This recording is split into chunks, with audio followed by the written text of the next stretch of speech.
I'm Haleh Esfandiari. I run the Middle East program at the Wilson Center. I would like to welcome those of you who have come here despite the rain and the bad weather. We had 189 RSVPs, so that's the reason why we moved from the 5th floor to the auditorium. So we probably will have more attendance. Today's meeting on the rise of global anti-Semitism is part of the Joseph and Alma Gildenhorn Middle East Forum of the Middle East Program. And this meeting is co-sponsored by the Global Europe Program of the Wilson Center and the Rabin Chair Forum of George Washington University. We are very fortunate to have with us two experts in the field.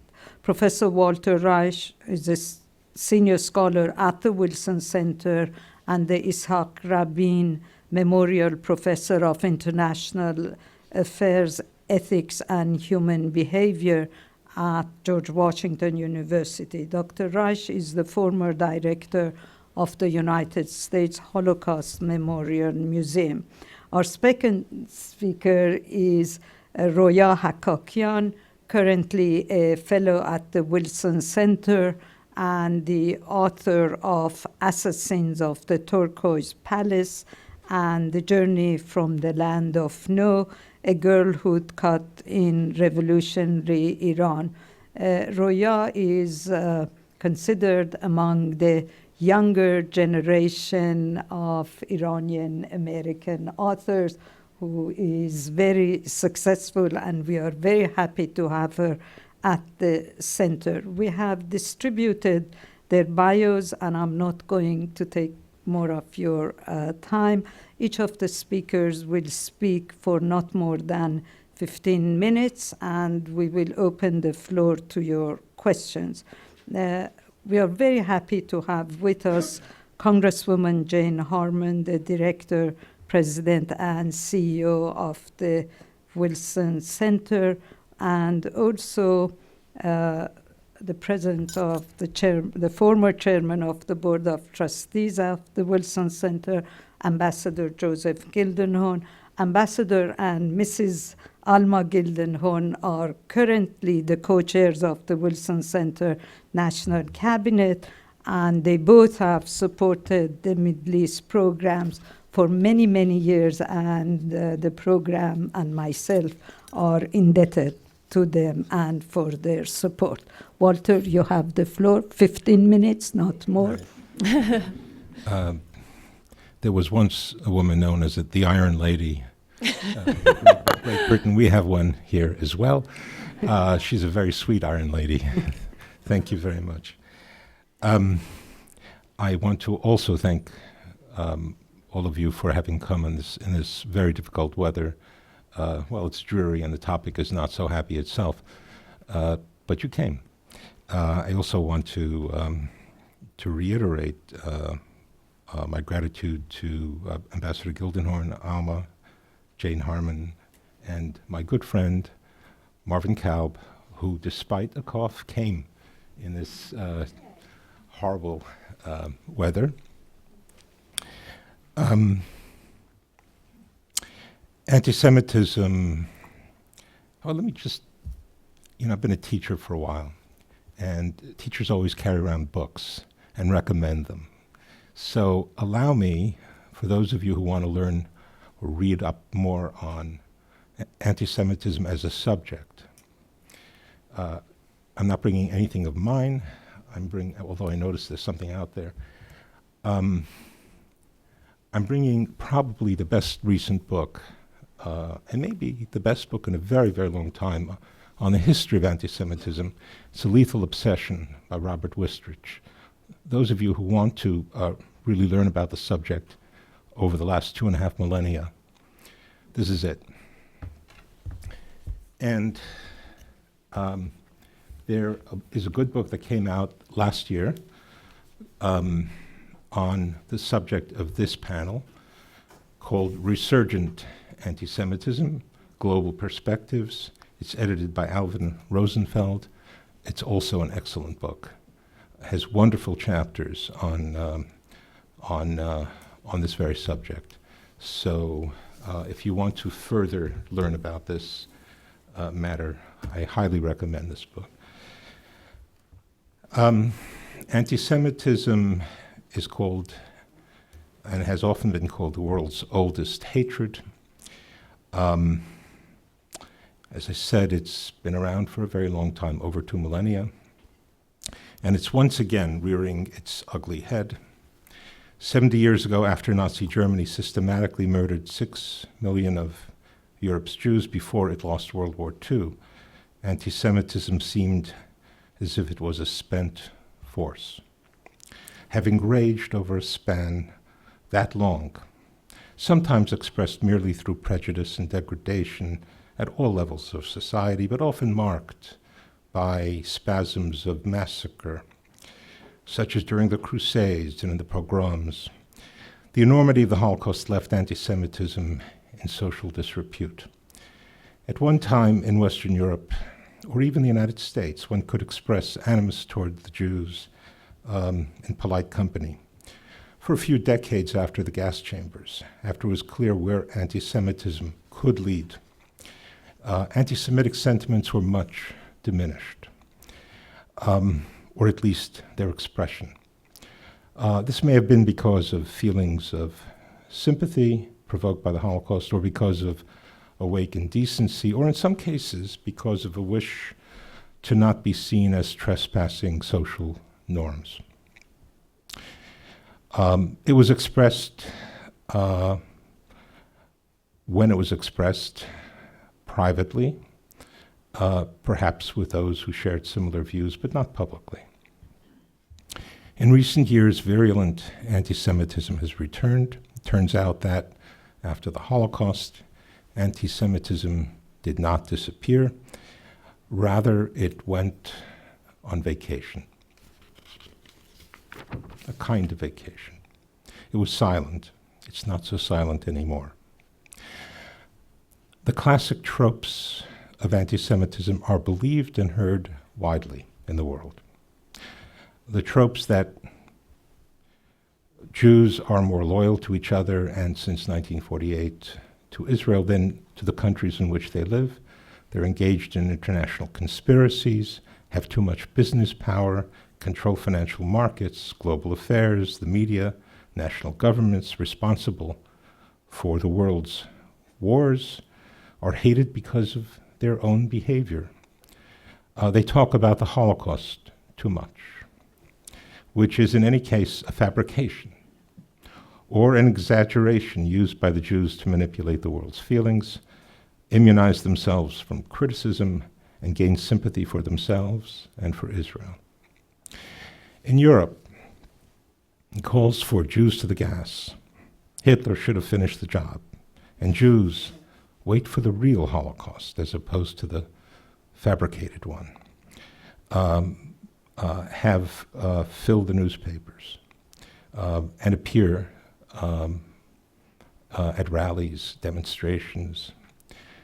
Newspapers have been filled with news about this rise of global anti-Semitism. I'm going to just cite a few examples. In May, in Brussels, a shooter killed 4 people at a Jewish museum. And also in Brussels, a synagogue was firebombed in September. In July, a synagogue in Germany was firebombed.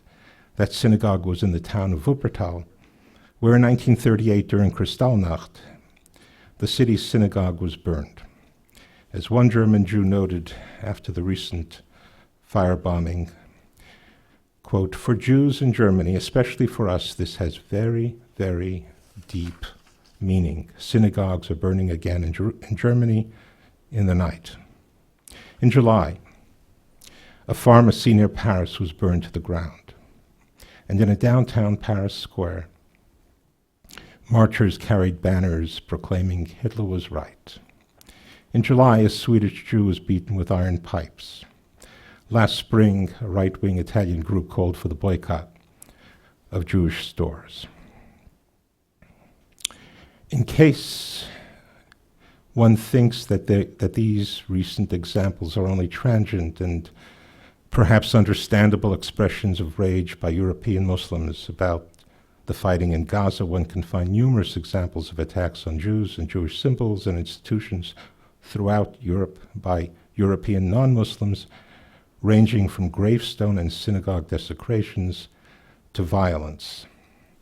This book happens to have on its cover, and perhaps I'll show it later if there's time, on this PowerPoint presentation I've set up of a desecrated cemetery with swastikas and SS symbols on the gravestones.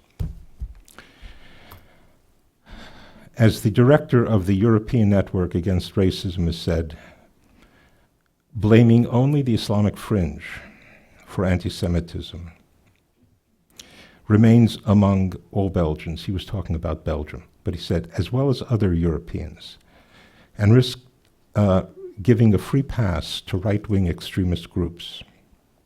You have basically a golden opportunity for the right fringe to blame it on Muslims and claim innocence.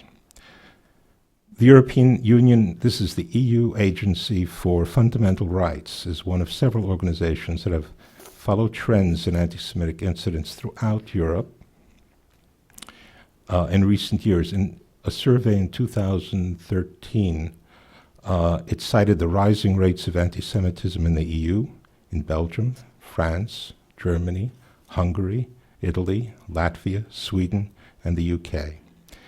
Its findings reveal, quote, a worrying level of discrimination, particularly in employment and education, a widespread fear of victimization, and heightening concern about anti-Semitism online. Jews in Europe, especially in France, are frightened.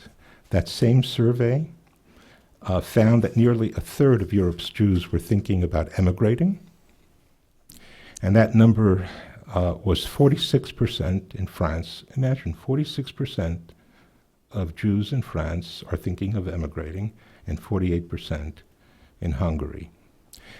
So how to characterize this rise in global anti-Semitism during the past few years? Many explanations have been offered. I'd like to note only one of them, that of Jonathan Sacks, the former chief rabbi of Great Britain, who wrote recently in the Wall Street Journal about it. I really cannot do better than to quote him. Some of what we are seeing in Europe is the old anti-Semitism of the far right and the radical left, which never went away and merely lay dormant during the years when attacks on Jews were considered unacceptable in polite society. That taboo is now well and truly broken. But the driving thrust of the assault on Jews is new. Today's anti-Semitism differs from the old in three ways. First, its pretext. In the Middle Ages, Jews were hated for their religion. In the 19th and 20th centuries, they were hated for their race. Today, they are hated for their nation state. Israel, now 66 years old, still finds itself the only country among the 193 in the United Nations whose right to exist is routinely challenged and in many quarters denied. This isn't to say that all criticism of Israel is anti-Semitism. Manifestly, it is not. Israel itself is one of the most self-critical nations in the world, and criticism of its policies is a legitimate part of democratic debate. But the supporters of Hamas aren't interested in this policy or that, these borders or those. They're committed as a matter of principle, stated in their charter, to the complete destruction and elimination of the Jewish state. And I should add, to the complete destruction and elimination of a number of members of this audience, those of us who happen to be Jewish. If you don't believe me, I have the charter with me, and I pull it out. Second, the epicenter of anti-Semitism has moved. Jews have long been attacked because they are the archetypal other. For 1,000 years, they were the most conspicuous non-Christian presence in Europe. Today, they're the most conspicuous non-Islamic presence in the Middle East. Finally, the third item is the legitimation of anti-Semitism, which has changed. Hatred, when taken into the public domain, is singularly difficult to justify, which is why anti-Semites have always sought vindication from the highest source of authority in the culture. In the Middle Ages, it was religion. In the 19th century, in Europe, it was science. German anti-Semitism was based on the so-called scientific study of race. Anti-Semitism has always been, historically, the inability to make space for differences among people, which is the essential foundation of a free society. That is why the politics of hate now assaults Christians, Baha'i, Yazidis, and many others, including Muslims on the wrong side of the Sunni-Shia divide, as well as Jews. To fight it, we must stand together, people of all faiths and of none. The future of freedom is at stake, and it will be the defining battle of the 21st century. What I'd like to do is just show a few slides, Okay. if there's time. Yeah? Yeah, sure, please.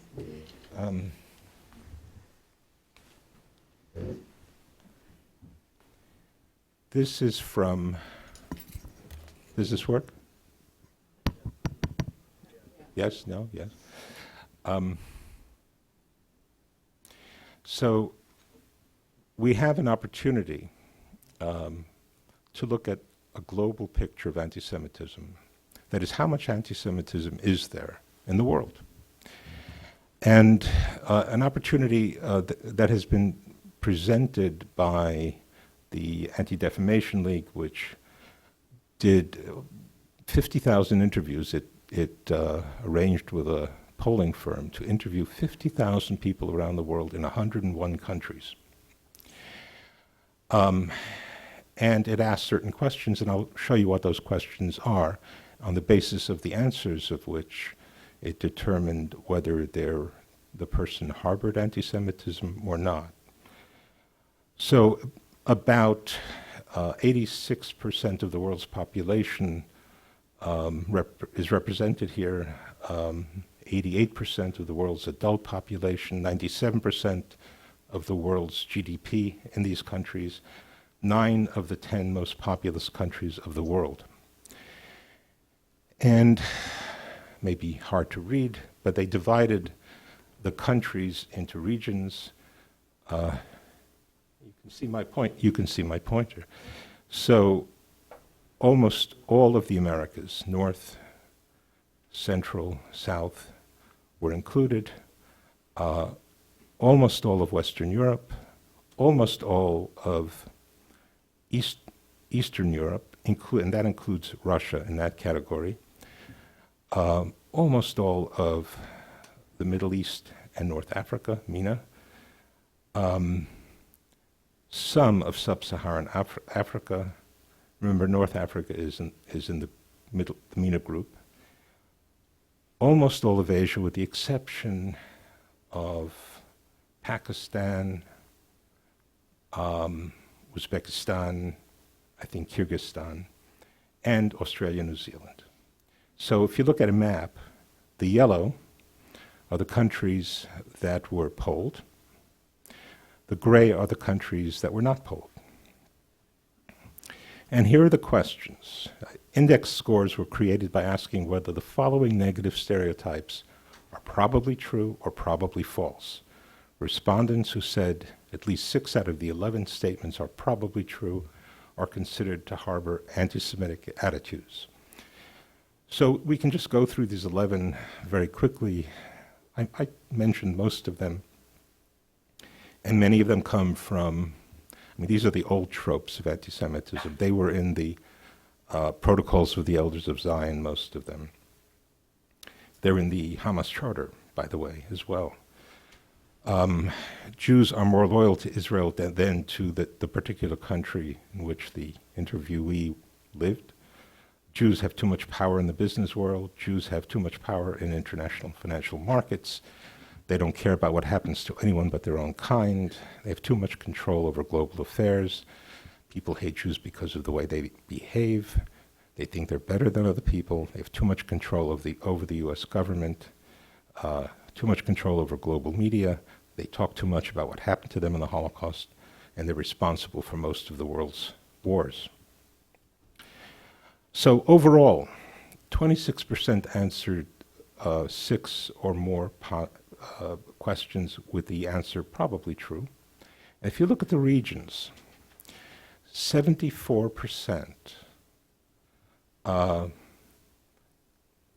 the people polled in the Middle East and North Africa said at least 6 were true, probably true. Eastern Europe, 34%, Western Europe, 24%, Sub-Saharan Africa, which wasn't fully examined in this poll, 23%, and it gets lower. In the Americas, it's 19%, Australia and New Zealand, 14%.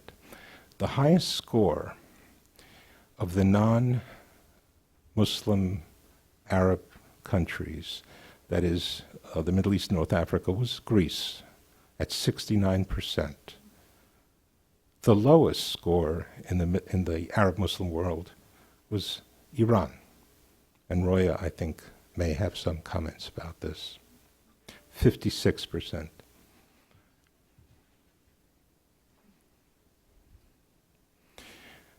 So again, 26% harbor anti-Semitic attitudes, 35% have never heard of the Holocaust.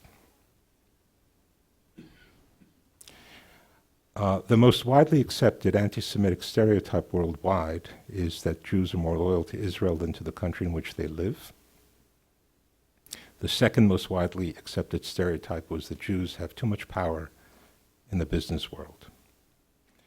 In the Middle East and North Africa, the most common answer was people hate Jews because of the way Jews behave, and equally was Jews are more loyal to Israel than to the country in which they live. So I'm not going to show you everything because I have too much to show you. Just show you a few interesting findings. Of the 74% who have never met a Jewish person, 25% still harbor anti-Semitic attitudes. Of the 26% who believe the majority of the anti-Semitic stereotypes tested are probably true, 70% have actually never met a Jewish person. And I find this fascinating. The real number of Jews who live in the world is about 15 million, 0.19%. My interesting slide just disappeared.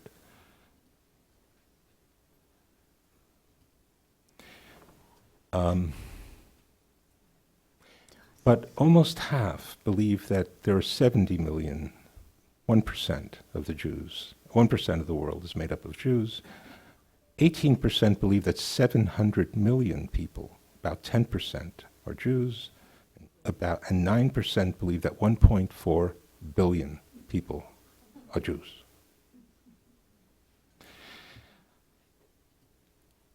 I'm going to stop here. Okay. I want to give Roya a chance and all of us a chance to have a discussion. So thank you. Thank you very much. Roya, sit there, and it's better if you sit. You prefer to stand and ما میشینیم معمولا. Okay, go ahead. There's good afternoon. I am the designated Iran explainer-in-chief this morning, and I'll do my best. I also think that it's important to mention, as Rob told me last week, that this is the first time that the Wilson Center has had a discussion on the issue of anti-Semitism. It's not the first time. It isn't the first time. Oh, but it's a rare time.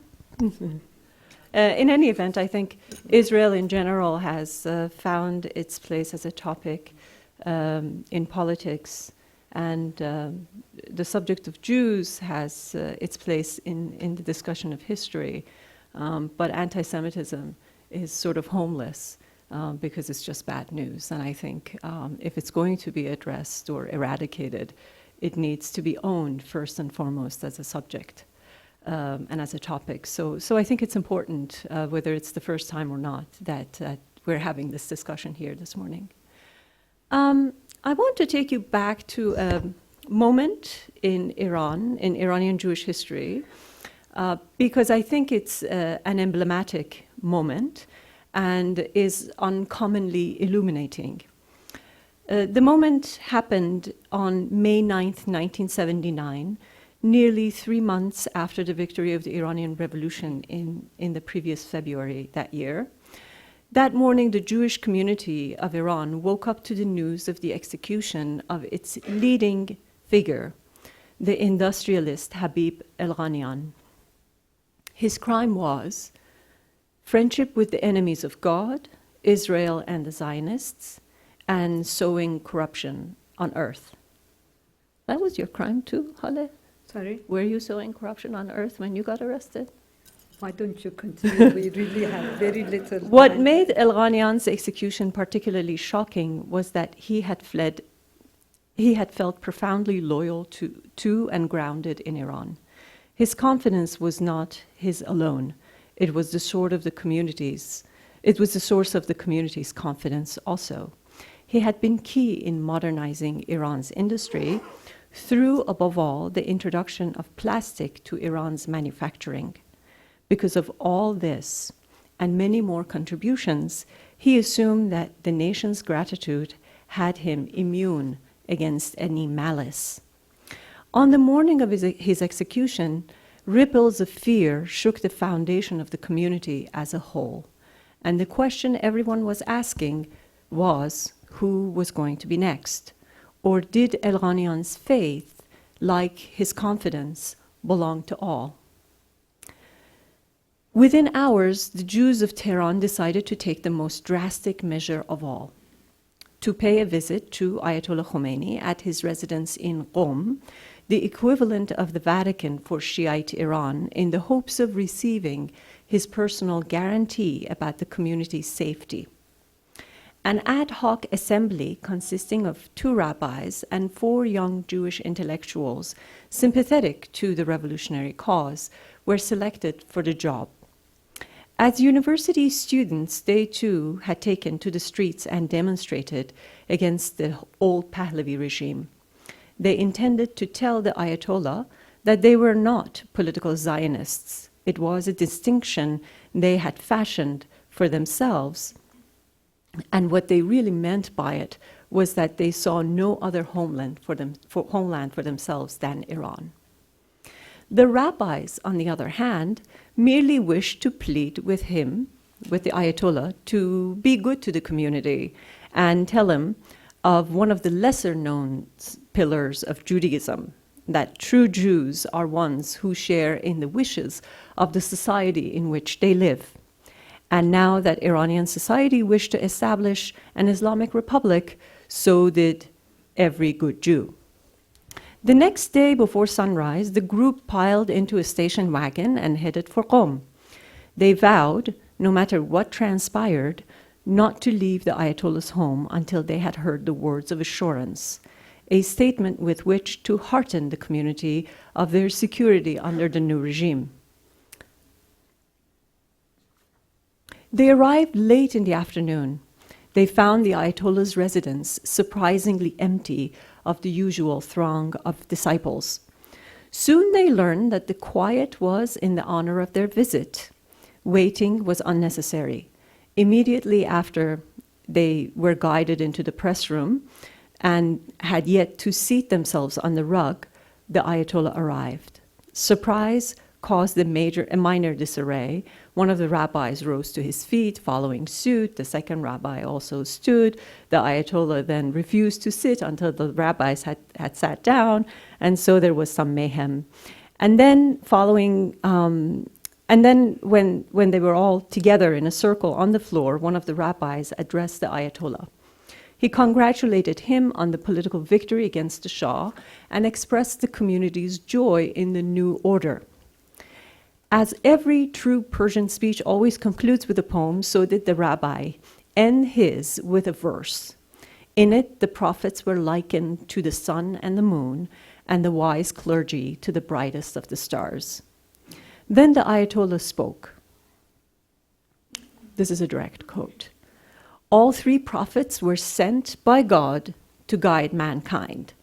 All those heretical religions on earth never tended to the soul of mankind, but the three monotheistic religions do. They are the only religions to descend directly from heaven. They have an instruction about every aspect of human life. That's what they have in common. The Ayatollah went on for a while, at times seeming to perfectly derail from the theme of the conversation, until he finally came to the point that had brought the assembly to his doorstep. In the Holy Quran, Moses has been mentioned more than any other prophet. Prophet Moses was a mere shepherd when he stood up to the might of the Pharaoh and destroyed him. Moses represented Pharaoh's slaves, the downtrodden, the mustaz'afin of his time. The moment the Ayatollah used the celebrated term, the downtrodden, or mustaz'afin, as he put it in Persian, the equivalent of the celebrated Marxist term, the proletariat, to refer to the enslaved Israelites, the six men became confident that their journey had not been in vain. That day, the Ayatollah ended his remarks with these words: Moses would have nothing to do with the Pharaoh-like Zionists who run Israel. And our Jews, the descendants of Moses, have nothing to do with them either. We recognize our Jews as separate from those godless, blood-sucking Zionists. End quote.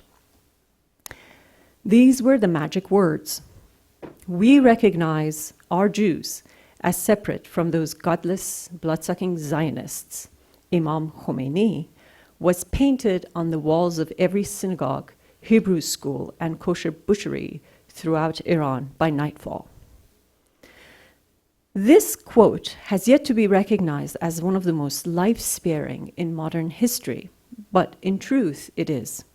The fledgling regime's policy toward the Jews was delivered in that conversation, and it has, albeit precariously, remained in effect 35 years since it was first spoken. In light of it, Iranian Jewry remain physically safe, but that is about all.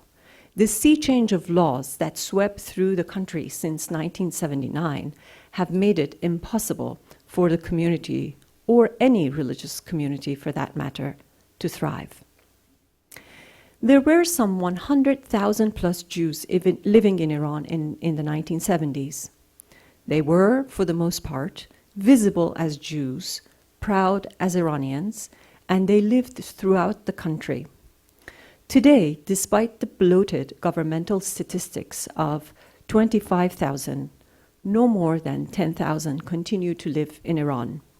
They're no longer visible, and they have retreated into only 2 or 3 major cities.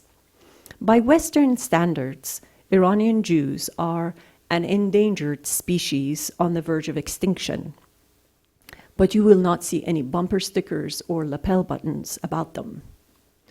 Why does this community warrant our attention today in Washington?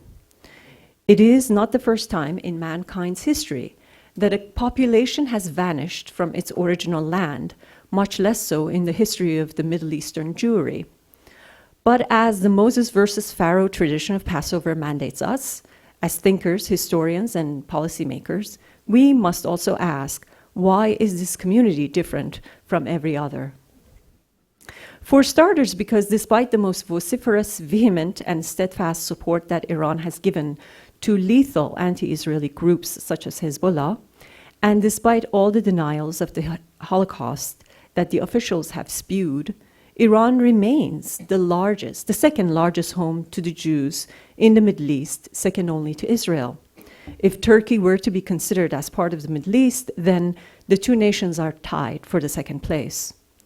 Jews are attached to Iran because they have far greater historical claim to it than Muslims do.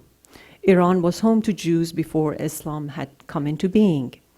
But the unfriendly regime also needs its Jews because it needs to substantiate its claim of Islamic democracy and tolerance. It needs to prove itself as a regional hegemony and unique in contrast to its predominantly Arab neighbors. It needs to prove Persianness, its uniqueness, its tolerance. It needs to debunk the accusations of anti-Semitism by being able to point to its homegrown Jews. But there is more wisdom to be gotten about a regime that rules a nation of nearly 70 million by zooming our policy camera on a group that makes up 0.01% of the total population of Iran. By doing so, in the very least, what we do is what Thurgood Marshall once advised. We evaluate the quality of a society by looking into the state of its most vulnerable individuals. Nothing is more telling about Iran and the regime's conduct than the way it has dealt with the Jewish community since 1979. To truly learn about the nature of the Islamic Republic of Iran, one needs to forego yellow cake and uranium and look through the lens of the religious minority to see through the machinations and the modus operandi of the regime. Doing so will wipe away at the famously enigmatic nature of Iran. But there is another reason. In a region where hostilities against Israel has been steadily growing, in a country that has an official holiday called Quds Day, against Israel's Independence Day, where people are encouraged to take to the streets and protest Israel's existence, anti-Semitism is at its lowest in the region. The suggestion that the Iranian nation was going in the opposite direction of its government came in the form of an extensive report by Timothy Garton Ash in the New York Review of Books more than 10 years ago.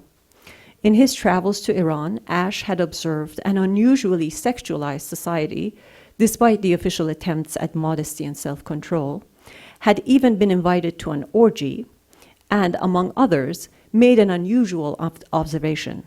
Iranians are growing curious, if not friendly, toward Israel. In 2006, when the war between Hezbollah and Israel broke out, and people throughout the Middle East were conducting violent protests against Israel, a New York Times front-page story reported that there were no such protests in Iran. Later, there was the report of an unusual and costly slogan chanted by Iranian protesters whose words were, "Neither Gaza nor Lebanon, I give my life only for Iran." The ADL report of several months ago, which Walter spoke about, confirms this pattern. Iran is the least anti-Semitic nation in the Middle East today. Why is it so? I will spend the next several months here at the Wilson Center to get to the bottom of it. But in the meantime, I think this is a watershed shift. What I can say, and perhaps prematurely, is that this disenchantment of the nation in its ruling elite translate into choosing the exact opposite of what the official propaganda wishes the people to do, think, and behave. The lower the popularity of the regime plummets, the higher grows the esteem of the nation in everything the regime shuns and is against. This can be mere reactionariness on the part of the Iranian regime. Nonetheless, it presents a major opportunity for a possible shift and perhaps an unprecedented dialogue between the world Jewry and the people of Iran. Thank you. Thank you. Thank you very much, Roya. Roya, let me ask you the first question. When you grew up in Iran, yes. did you, before the revolution, yes. Did you sense I was there 5 years after the revolution, too. Did you sense a difference between yourself and your neighbors who were Muslims and so on, or was there a talk at home about discrimination, anti-Semitism? I was about 12 when the revolution took place, and So you were going to school? I was going to school, and I was going to a Hebrew school. So most of my all of my classmates were Jewish also. I used to have neighbors, and I used to befriend a girl in the neighborhood, especially, about whom I talk about in my memoir, because her sister was executed, and they had a very tragic destiny after the revolution. I think I ran into the concept of najas, or unclean, because non-Shiites don't undergo the proper ablutions or the cleaning of themselves at their home, because I realized that every time I ate there, I ate in the same chipped china plate. So they were clearly setting the china plate aside for me. But it didn't. But that was about it. I mean, my understanding of what anti-Semitism was, what came to me through my father's recollections. But after the revolution, things changed drastically, and there were a lot of segregations.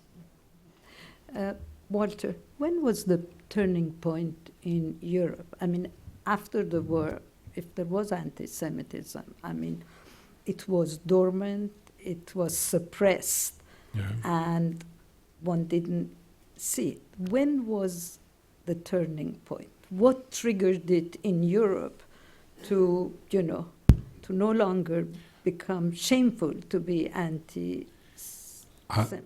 I would say in the late 80s, in the 90s, it became more and more active. If you look at statistics from different countries, from France, from the UK, where organizations keep such records, there has been a steady rise in both discrimination as well as, in particular, attacks. And they've risen pretty steadily with some fluctuations, often in connection with wars in the Middle East, that is, Israeli-Palestinian that outbreaks. Triggered it? No, it heightened a process that was already going on, especially among an increasing number of Muslims in the European population. And as the person I quoted said, it often enabled people who were quite anti-Semitic, who had no Muslim roots, to hide behind anti-Zionism, so that they could say, I'm not anti-Semitic, I'm anti-Zionist. Yes, please. Can you wait for the mic, and brief questions? We have very little time, please, and brief answers. For Dr. Reich and either panelist, but since you said the late 80s as a time period when this reemergence of open anti-Semitism began in Europe, would you say that perhaps it's just reversion to the mean because of generational turnover? In other words, that was about the time the generation that had to confront the Nazis and anti-Semitism was retiring, dying off. And so regardless of what Israel was doing or other factors, part of this underlying is reversion to the norm. I would not dispute that idea. It's a theory. I don't think there's any way to prove one theory or another regarding this, but it's plausible. Ambassador Gildenhorn. Yes. Thank you. First of all, thank you, Walter and Roya, for being here. Would you care to comment on the United States and where we stand vis-a-vis anti-Semitism? Is it rising to... In the United States. So the question is is anti-Semitism in the United States rising? Sure. The base level of anti-Semitism compared to the rest of the world is very low in America. I think there is an increasing amount, but nothing compared to the rest of the world. I mean, really very small compared to the rest of the world. There is quite an increasing amount of anti-Zionism, some of which may be masking anti-Semitism. It's like a Venn diagram with circles that overlap each other, and it's very hard. I mean, some people are anti-Zionist and not anti-Semitic. Well, you know, it's not a Venn diagram. All anti-Semites are anti-Zionists. Not all anti-Zionists are anti-Semites. And that applies everywhere in the world, not just in America. But it has been rising. Roya, I think what what's is your sense? on You came this. later to the States. Right. I think what's most alarming about anti-Semitism in America is that we have yet to figure out a way to healthily talk about it. I say this especially because I live in New Haven, Connecticut, the hometown of Yale, and in the past 3-4 months, like many other college campus cities, we've had a lot of protests against, or in reaction, I should say, to the war, the most recent war in Gaza. And one of the things that happened was that a priest who had written a letter to the New York Times, and some of you may have been following this debacle, had said, a bishop had said in his letter to the New York Times that he believed that the acts of anti-Semitism that Walter referred to were in response to the atrocities that Israel was committing against Gazans. And of course, that was a misguided statement on his part.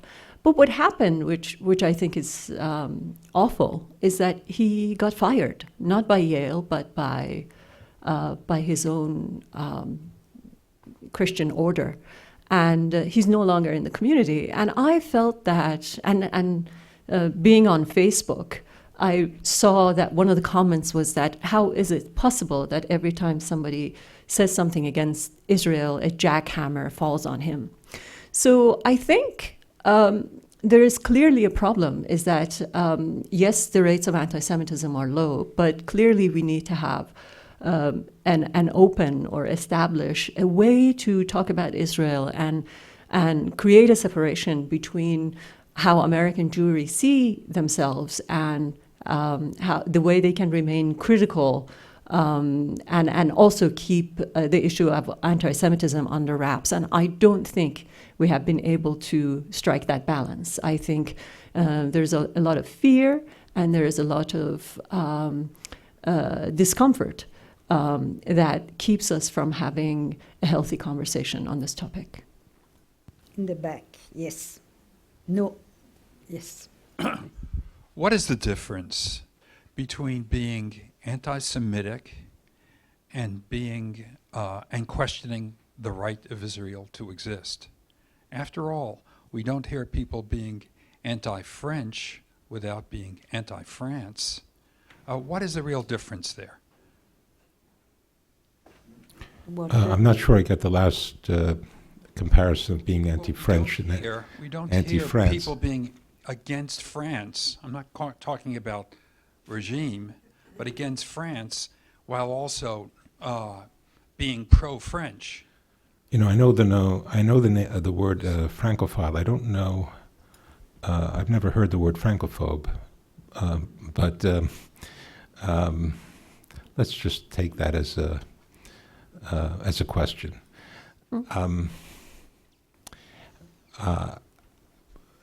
The two antis are intertwined. to really discuss this matter fully would require a day of conversation, and we still wouldn't be finished.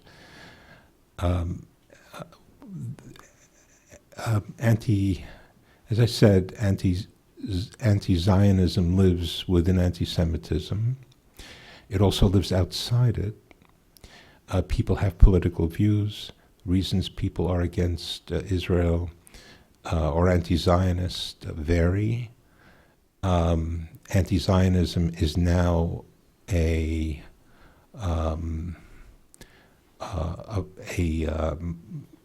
sentiment that's very heavily on the left.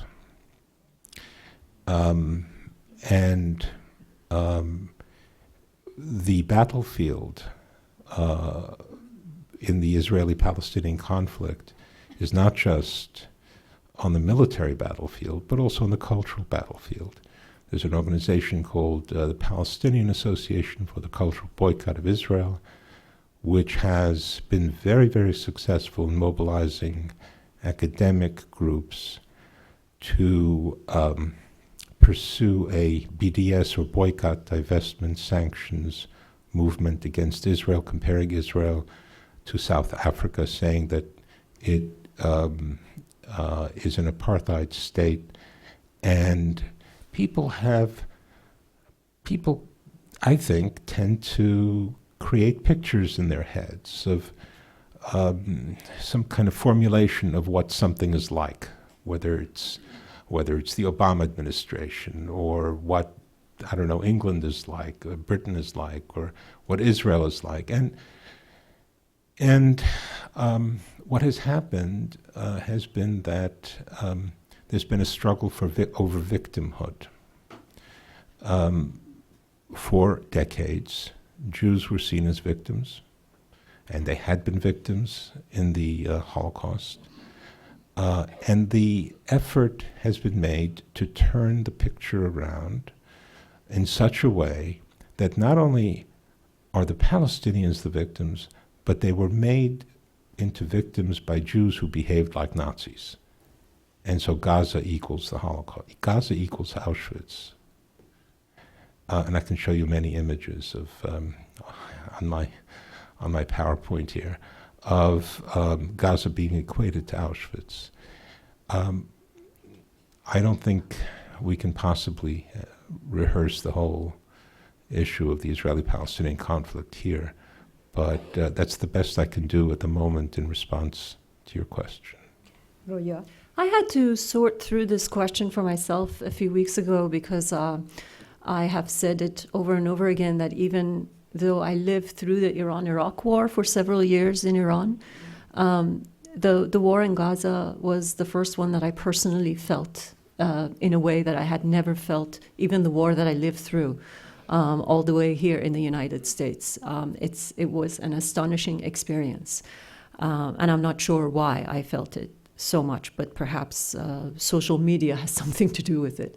What I came to and wrote about in a relatively extensive article was that I think in the criticism that Israel was getting, I had to see whether those who were criticizing recognized also the right of Jews to be in that land, meaning that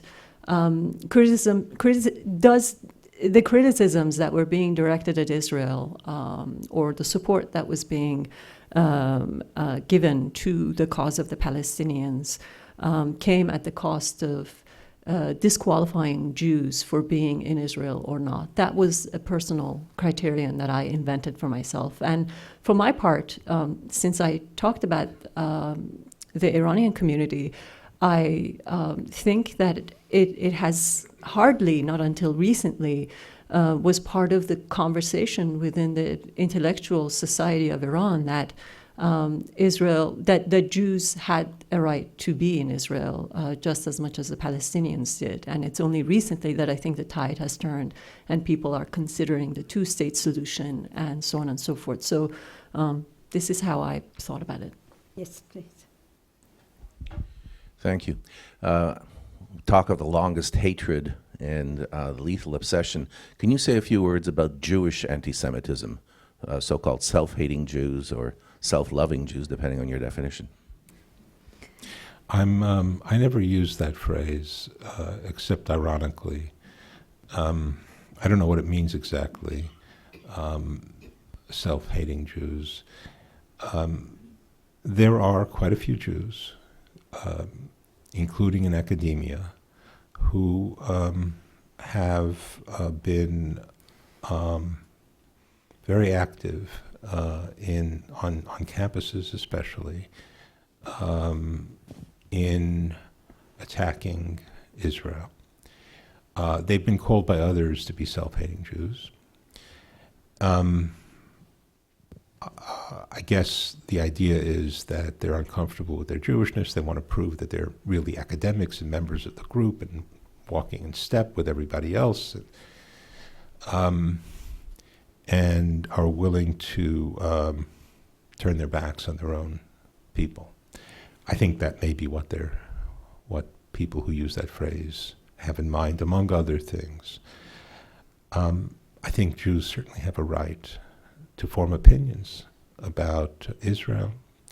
Jews have a right to join whatever group, whether it's for Israel or against Israel. And however, there have been quite a few who have identified themselves, usually with the political left, the far left, or the left in general, in being active against Israel, often to the point, though they're often unwilling to say so, that Israel does not have a right to exist. Last question. Yes, please. Hi, Michael Cooper with the Plowshare Group. I'm wondering, within the European political and social context, do you see any nexus between the anti-migrant sentiment and anti-Semitism, where they may overlap or not? Thanks. Thank you for that question. It's very interesting. You're directing it at me. Right? It's a very interesting question because if we look at possibly the most prominent, certainly in Western Europe, party, the one in France, the National Front, it developed. Le Pen, the father, was both an anti-Semite, and is, and an anti-immigrant, and continues to be. And in one recent election, that party won significantly, quite a few votes. His daughter, Marie, has stepped away to some extent, I believe, from a focus on anti-Semitism, and has focused increasingly on anti-immigrant issues. There is a lot of that. There is some of that in Hungary and other countries. The two go hand in hand, but sometimes the emphasis is on one, sometimes on the other, usually on both. Roya, you I want think, to- going back to the previous question, I think it's wonderful that some of the harshest, if not the harshest, critics of Israel happen to be Jewish. I think it underlines the great tradition of thinking and debating ideas within Jewish tradition. I also think that the two do go hand in hand, which is why it is, once again, a traditional Jewish mandate to look out for vulnerable communities and be outspoken about them, because if they come for them, then they come for the rest of us sooner rather than later. Thank you. Thank you.